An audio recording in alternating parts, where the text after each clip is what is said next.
di mana pada siang hari ini pembicara kita adalah Prof. Dr. Aryono Hendarto, spesialis anak konsultan. Beliau adalah staf divisi nutrisi dan penyakit metabolik FKUI RSCM dan pernah menjabat sebagai Ketua Departemen FKUI RSCM dan Ketua Kolegium Ilmu Kesehatan Anak Indonesia. Berikutnya kita dengarkan sesi pada terakhir ini dengan waktu 20 menit. Sesi diskusi akan dilakukan setelah presentasi dari presentator Prof. Aryono. Terima kasih Dr. Windra, moderator, para senior sejawat sekalian. Di sesi terakhir ini izinkan saya menyampaikan materi terkait nutrisi oral suplemen.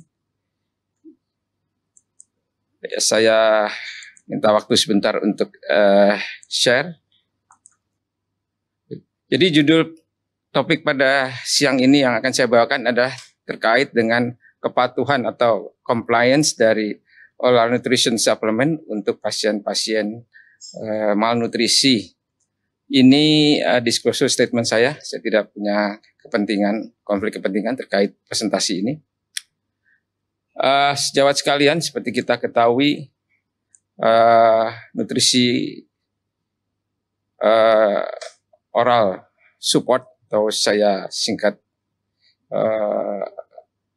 ONS sudah banyak digunakan di dalam tata laksana baik pasien-pasien yang mengalami risiko nutrisi maupun yang sudah mengalami risiko nutrisi. Dan bukti penelitian juga menunjukkan bahwa penggunaan NOS ini cukup efektif dalam meningkatkan status nutrisi anak-anak. Namun demikian diperlukan suatu evaluasi mengenai kepatuhan agar efektivitas baik aktivitas terapi maupun efektivitas dari segi pembiayaan bisa seefisien mungkin. Ini adalah definisi dari ONS yang saya ambil dari salah satu literatur yang mengatakan bahwa ONS ini adalah makanan yang dapat digunakan sebagai tambahan untuk meningkatkan baik makro maupun mikronutrien pada anak-anak yang mengalami malnutrisi. Dan kalau kita bicara mengenai ONS ini, tentu yang dimaksud adalah pemberian dukungan nutrisi melalui oral. Fungsinya ada beberapa, saya sarikan 3, yaitu seperti tadi diutarakan untuk meningkatkan dukungan nutrisi agar status nutrisi anak menjadi normal pada anak-anak baik yang mengalami malnutrisi karena faktor primer nutrisi maupun pada anak-anak yang mengalami malnutrisi karena ada penyakit yang mendasarinya.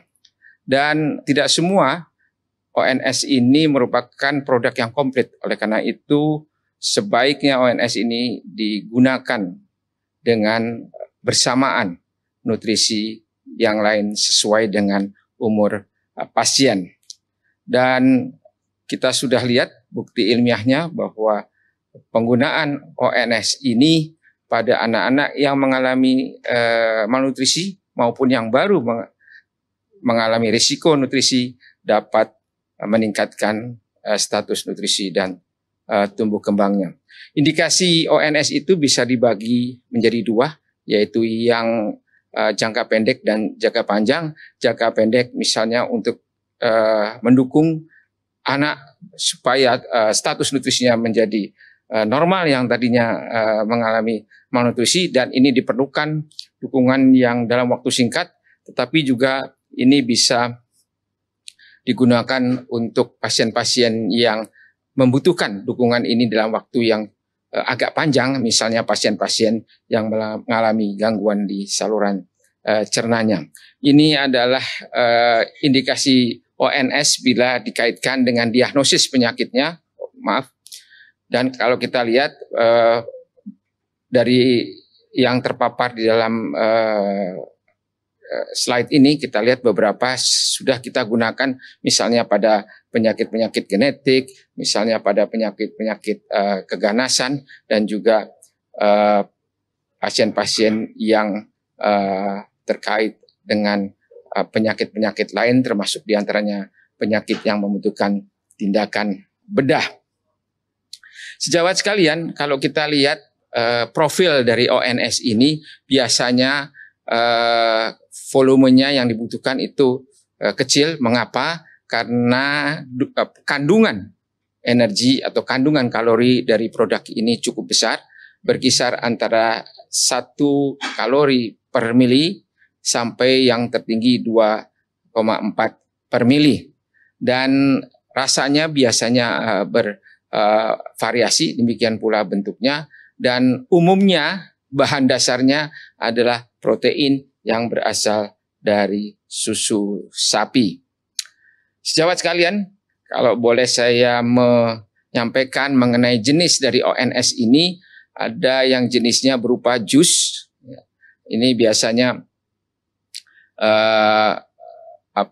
rendah atau bahkan bebas lemak, dan densitas energinya berkisar antara 1/4 sampai 1,5 kalori.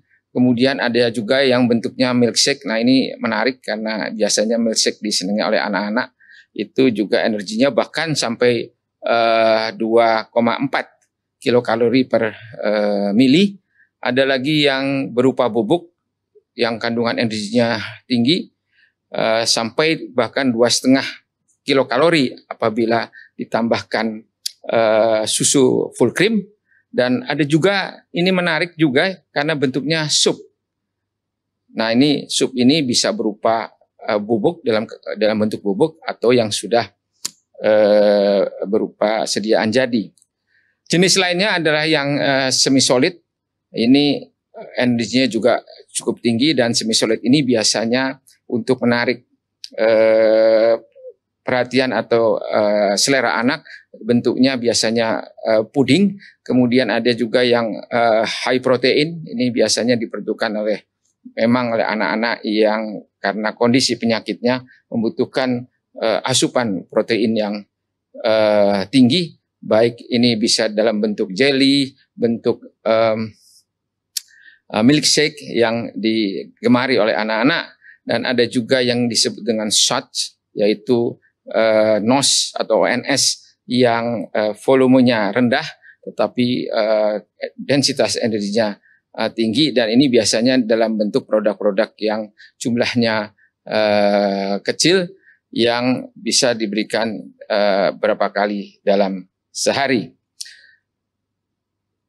Sayangnya sejawat sekalian, sediaan yang tersedia di negara kita itu umumnya hanya 2, yaitu yang bentuknya bubuk, dan yang kedua adalah yang bentuknya cair yang ready for use formula. Sedangkan bentuk-bentuk lain seperti yang saya sebutkan tadi sayangnya belum terdapat di Indonesia. Jenis ONS ini juga bisa dikaitkan dengan penggunaannya.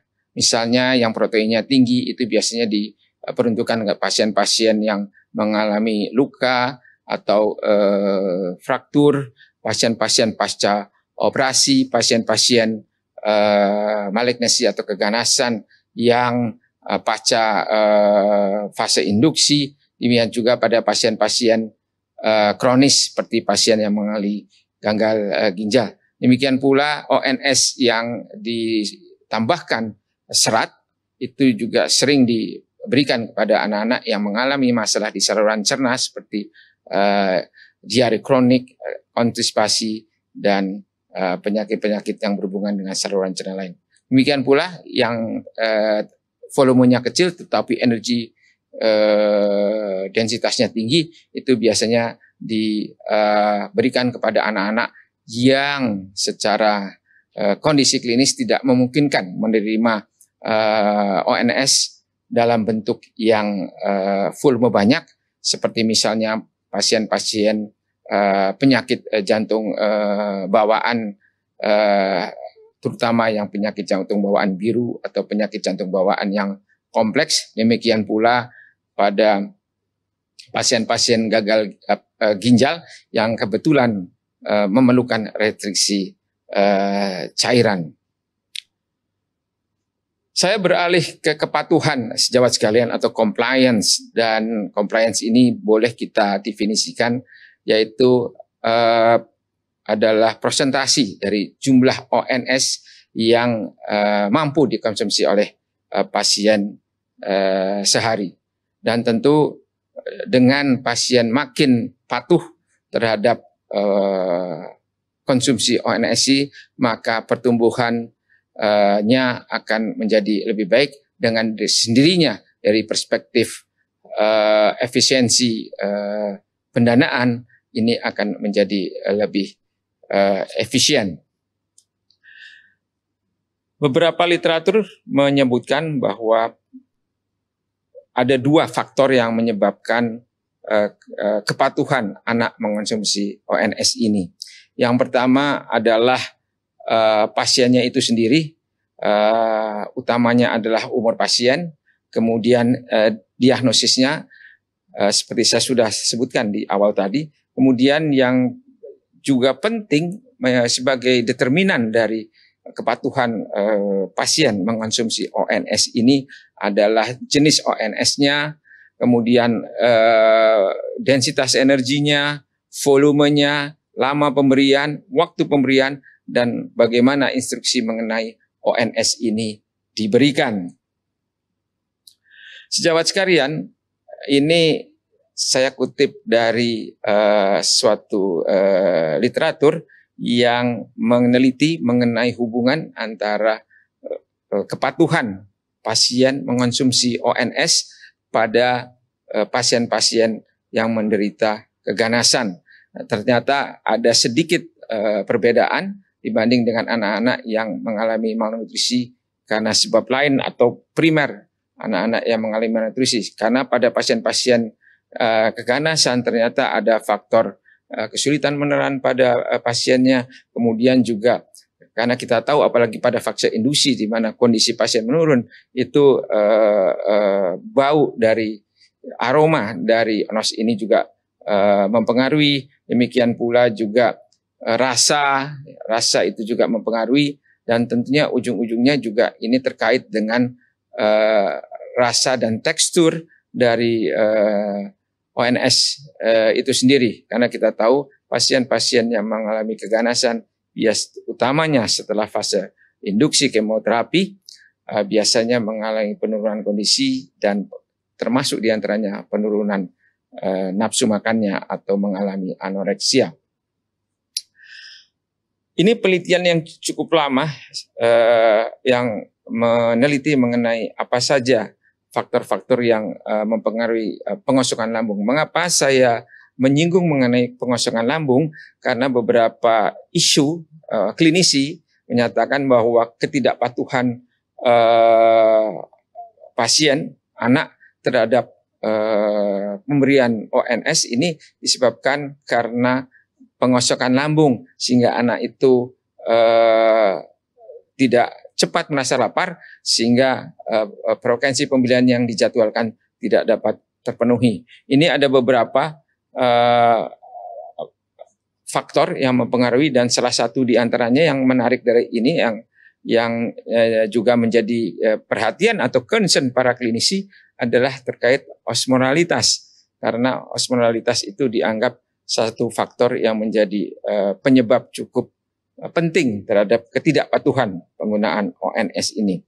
Namun sebetulnya beberapa tahun kemudian, walaupun ini sudah cukup lama, ini penelitian lebih dari 25 tahun, tapi saya rasa cukup relevan, yang mengkaitkan osmolalitas dengan waktu pengosongan lambung.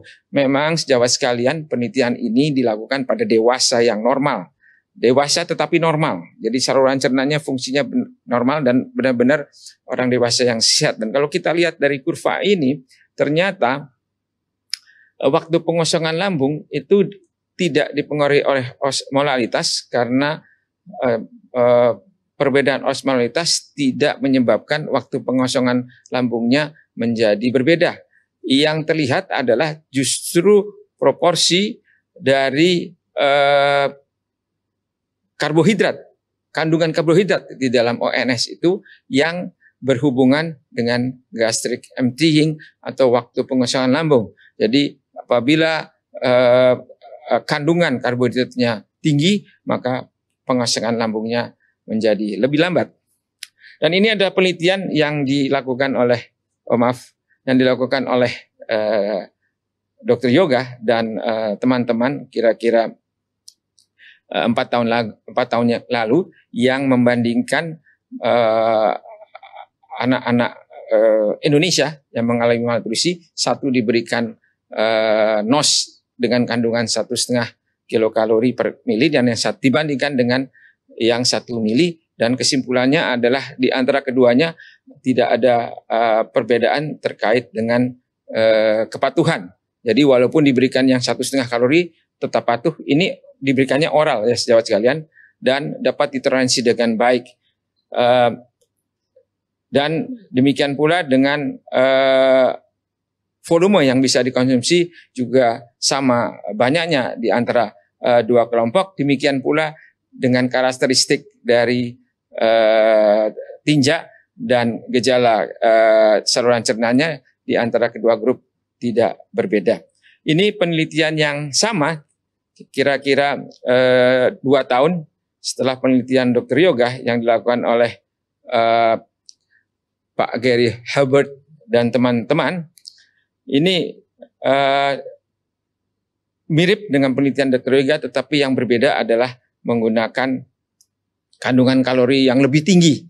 Yang perlakuan diberikan 2,4 kilokalori per mili, sedangkan yang kontrolnya itu 1,5. Dan ternyata pada penelitian ini keduanya dapat ditoleransi dengan baik dan dapat menyebabkan pertumbuhan berat badan anak dengan baik. Dan baik Dr. Yoga maupun Pak Hubbard ini sama-sama melakukan penelitiannya selama kurang lebih 1 bulan. Ini penelitian meta-analisis yang dilakukan oleh Zhang dan teman-teman dari Cina yang melakukan meta-analisis terhadap anak-anak yang mengalami undernutrisi dan anak-anak umur 9 bulan sampai 12 tahun. Peneliti ini mengumpulkan 11 penelitian RCT yang kemudian ditindaklanjuti secara serial mulai dari 1 bulan, 2 bulan, dan 3 bulan yang membandingkan antara ONS saja dan kemudian dibandingkan dengan ONS yang ditambah dengan konsultasi diet. Dan hasilnya ternyata ONS cukup efektif dalam meningkatkan status nutrisi anak. Ini penelitian tapi pada pasien kanker yang ternyata memberikan hasil yang berbeda tentu, karena pasien kanker ini ternyata NOS yang diberikan itu tidak semuanya memberikan compliance yang baik. Ini penelitian oleh peneliti dari Filipina yang mengikuti lebih panjang dari peneliti sebelumnya, yaitu selama kurang lebih setahun pada anak usia 3-4 bulan yang mengalami risiko malnutrisi. Jadi belum malnutrisi tapi risiko malnutrisi karena berat badannya berada di persentil 5 sampai 25 tahun, 25 persentil dari kurva WHO, dan diberikan NOS-nya itu kira-kira, ONS-nya itu kira-kira 450 mili atau 450 kalori. Jadi sebagian sekitar 40%, sedangkan sisanya adalah diet sesuai dengan umurnya. Dan ternyata pemberian NOS ini tidak mempengaruhi intake nutrisi yang lain di luar NOS, dan juga dapat meningkatkan tumbuh kembang anak khususnya berat badan. Ini saya singgung sedikit mengenai penggunaan produk dewasa, ONS dewasa pada anak-anak, dan ini dapat dibenarkan, tetapi tentu ada syarat-syarat khusus, yaitu memang dari produsennya memperbolehkan, kemudian tentu ini benar-benar di dalam pengawasan oleh dokter yang mengerti mengenai nutrisi dan tumbuh kembang anak, dan biasanya hanya diizinkan pada anak-anak mulai usia 6 tahun ke atas. Jadi walaupun dibenarkan, penggunaan produk dewasa pada anak harus dilakukan dalam pengawasan yang ketat oleh profesional yang kompeten dan diamati atau dimonitor secara berkala.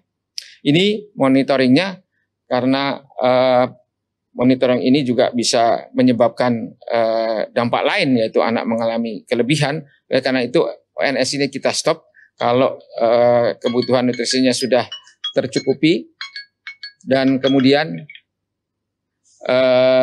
target berat badan sudah tercapai, BMI-nya sudah normal, dan anak sudah dalam status gizi baik. Tetapi bisa saja pasien itu tidak comply dengan dengan ONS ini, disebabkan karena adanya apa yang disebut dengan kelelahan rasa atau selera atau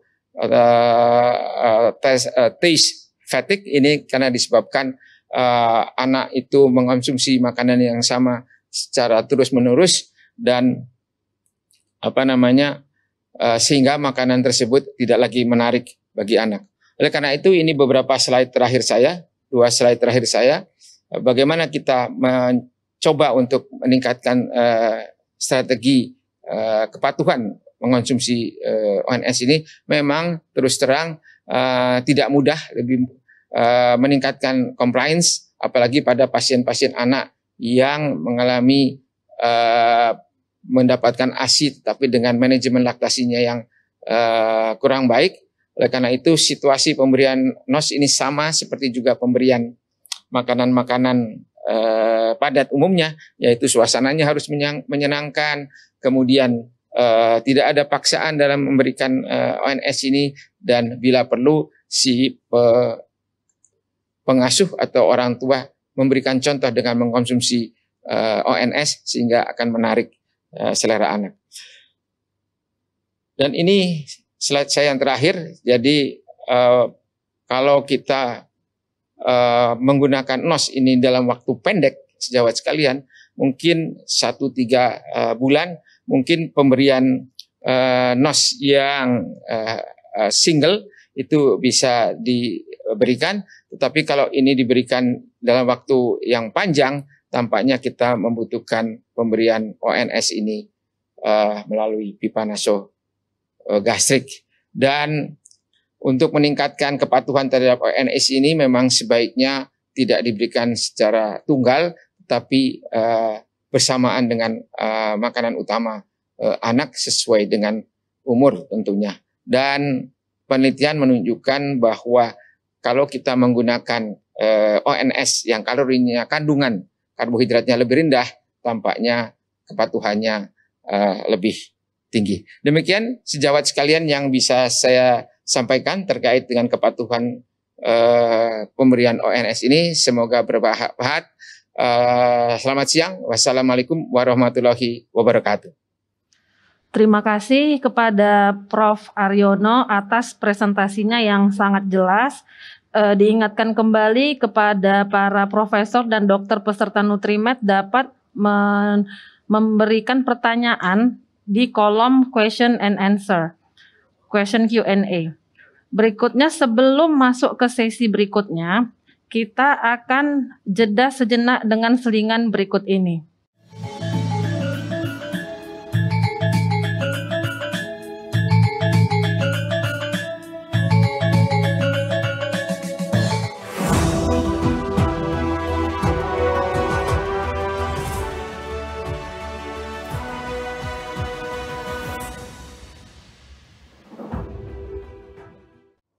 Kita kembali pada sesi diskusi. Kepada para peserta, dipersilahkan untuk memberikan pertanyaan di kolom Q&A. Berikut Prof. Aryono masih ada satu pertanyaan ini, Prof. Prof, dari Dokter IGAP Eka Pratiwi dari Bali. Prof, mengapa karbohidrat yang mempengaruhi pengosongan lambung dan bukannya lemak yang mempengaruhinya? Silahkan, Prof.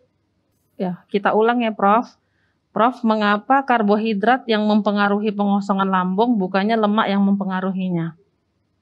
Ya baik, kita tahu Dokter Bibi bahwa makanan itu kan mengacu pada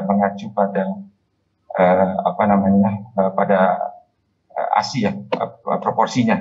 Jadi proporsi dari 3 makronutrien itu kan yang terbanyak karbohidrat, proporsinya hampir 50 bahkan 55% dibanding dengan lemak. Jadi kalau individu itu mengkonsumsi sesuai dengan proporsi yang dianjurkan, 50% karbohidrat, kemudian 30% lemak dan 20% protein, maka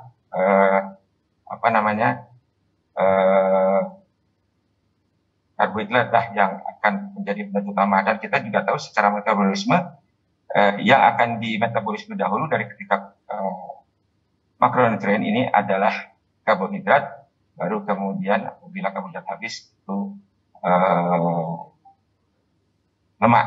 Jadi kalau komposisinya anak yang mengonsumsi lemak yang melewati proporsi yang dianjurkan, misalnya dia mengkonsumsi lemak demikian lebih besar, misalnya 40 bahkan sampai 50%, tentu lemak juga bisa menjadi faktor yang memperlambat pengosongan lambung. Tapi dalam proporsi yang normal, dan ini penelitiannya pada penelitian subjek normal seperti ini, maka yang terlihat adalah karbohidrat yang menyebabkan atau yang mempengaruhi waktu pengosongan lambung. Demikian, Dr. Windra. Ya, terima kasih Prof. Aryono, mungkin sudah cukup jelas. Kepada para peserta dipersilahkan untuk memberikan pertanyaan.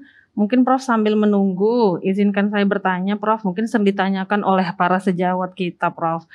Apakah boleh Prof ONS ini kita berikan dalam jangka waktu yang lama Prof? Ya, jadi sebetulnya lama itu relatif. Penelitian menunjukkan tadi yang paling lama adalah penelitian di Filipina sampai setahun. Tapi penelitian-penelitian yang diterbitkan di jurnal-jurnal yang sah itu rata-rata paling lama yang ada publikasinya itu 3 bulan. Nah, penelitian yang di Filipina itu menggunakan NOS yang tidak terlalu tinggi, kira itu hanya 1 mili per kilo, dan itu penelitian tersebut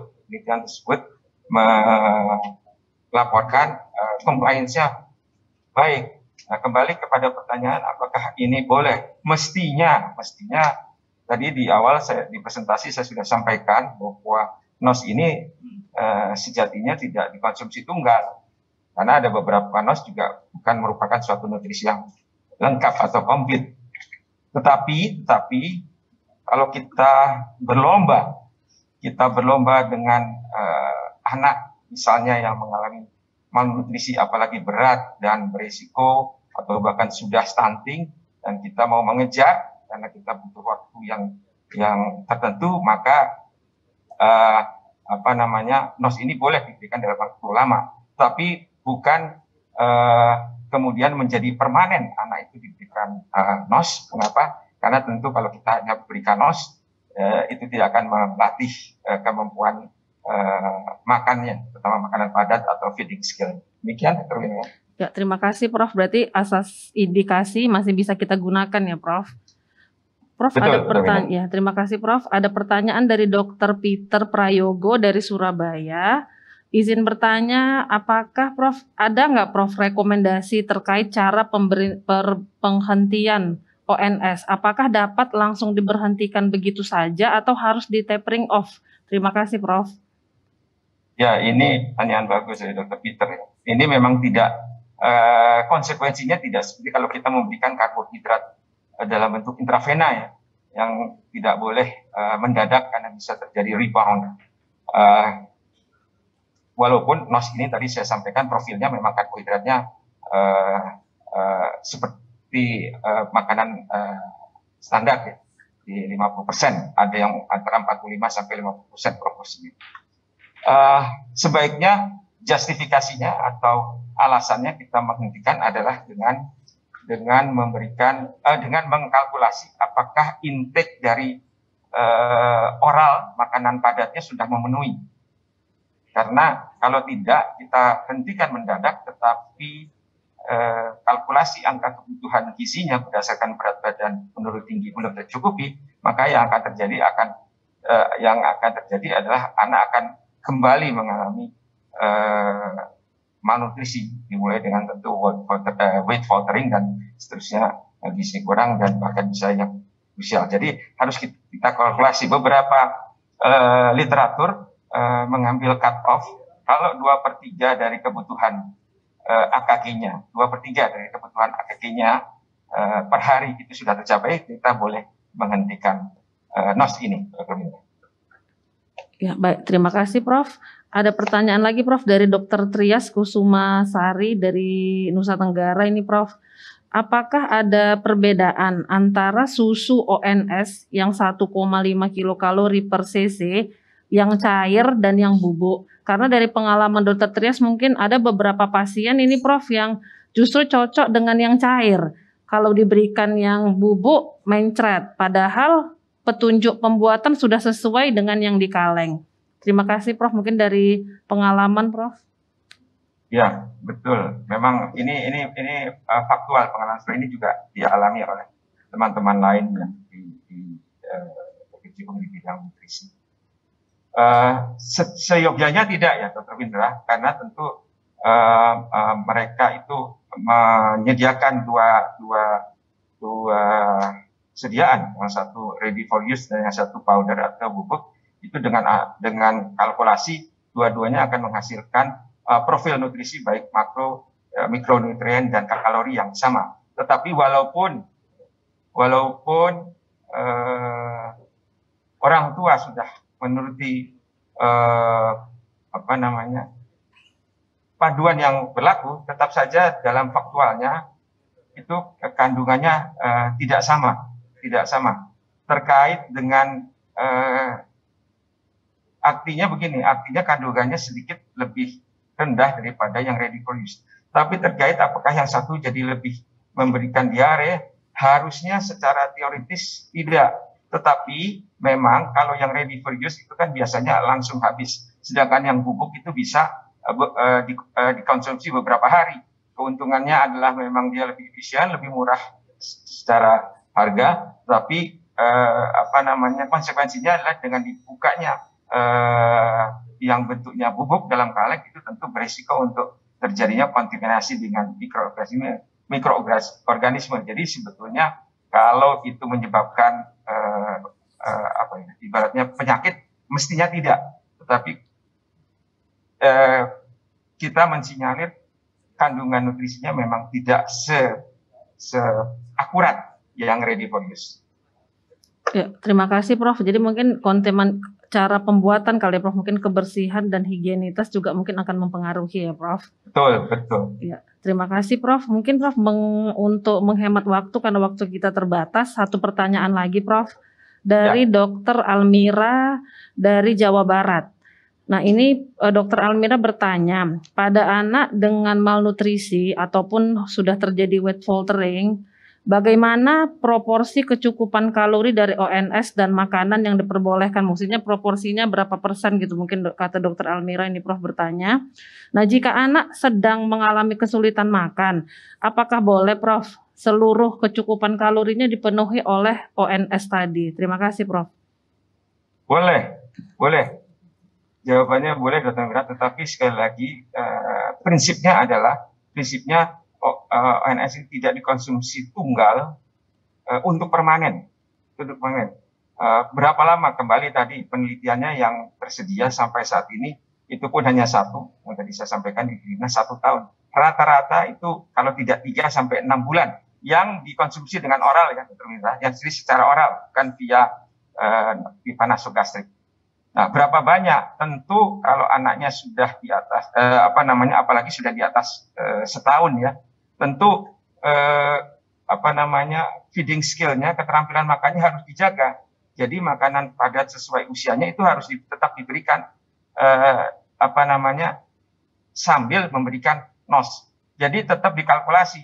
Jadi misalnya anak itu masih mau makan, tapi kita kalkulasi misalnya anak yang kebutuhannya 1.200, dia dari makannya hanya 400 atau sepertiganya. Tentu NOS-nya diberikan 2/3-nya. Jadi tidak serta-merta kemudian dia dikasih. Jadi kecuali pada anak-anak yang memang benar-benar konsumsi makanan padatnya itu nol, ya apa boleh buat dengan hal ini. Untuk kondisi seperti ini tentu ONS ini bisa diberikan secara eksklusif, Dr. Windu. Ya, terima kasih Prof. Aryono atas penjelasannya yang sangat jelas, Prof. Terima kasih saya ucapkan atas presentasi dari Prof. Aryono dan juga pada para peserta yang telah masih mengikuti sampai sesi terakhir pada siang hari ini. Nah, jadi tadi kita ringkaskan dari presentasi Prof. Aryono bahwa memang pemberian ONS dapat diberikan sesuai indikasi, dan ingat bahwa compliance ataupun kepatuhan anak tersebut mengkonsumsi ONS itu akan mempengaruhi dari efektivitas keberhasilan dari tata laksana kita. Untuk berikutnya, saya ucapkan terima kasih kembali. Kita tutup sesi terakhir pada siang hari ini. Sampai jumpa di Nutrimed ke-6 tahun 2023 yang akan rencana diadakan di Malang.